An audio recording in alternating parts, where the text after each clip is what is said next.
प्राचीन काल में उपपत्नी की चयन प्रक्रिया कठिन थी।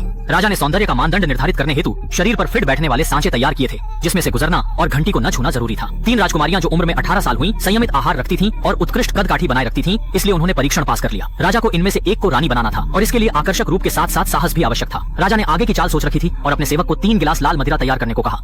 राजकुमारियों को बताया गया कि तीनों मदिराओं में से एक साहस और भाग्य की परीक्षा थी। सचमुच वीर ही अपनी मातृभूमि की परंपराओं के योग्य होते हैं। अगले तीनों को अलग अलग ये पेय पीने को दिया गया। जैसे तय था, एक कैदी जहर से गिर गया और कई राजकुमारियां डर गईं। भाग्यवश राजा ने कभी भी निर्दोषों को हानि नहीं पहुंचाई और इस प्रकार 3 राजकुमारियों की आंखों में पट्टी बांध दी गई। राजा ने लाल मदिरा के 3 गिलास फिर से तैयार करने को कहा और फिर वे चयन के लिए तैयार हो गई। कोई हुआ जो जीना चाहती थी तुरंत अलग हो गई, परंतु ज्याओमी ने खेल जारी रखने की ठानी। उस मोड़ पर दामेई थोड़ी अस्थिर थी। डर के बावजूद वह ज्याओमी से हारना नहीं चाहती थी, इसलिए उसने हिम्मत करके प्रतिद्वंद्विता को जारी रखा। ज्याओमी ने एक गिलास लिया और एक सांस में पी गई। देखते ही देखते वह नहीं गिरी। दामेई और भयभीत हो गई। बाकी 2 गिलासों के बीच निर्णय न कर पाने पर उसने भी एक गिलास उठाया, परंतु डर से आवेशित होने के कारण उसे नीचे रख दिया। अप्रत्याशित रूप से ज्याओमी ने दूसरा गिलास लिया और पी लिया। सब उसकी ओर देखने लगे और फिर उसने शेष गिलास को भी पी लिया। यह पता चला कि उसे विश्वास था कि मदिरा विषयुक्त नहीं थी और कैदी ने अभी मृत्यु को बनावटी बनाया था। इस तरह ज्याओमी ने बुद्धिमत्ता और साहस से रानी का पद प्राप्त किया।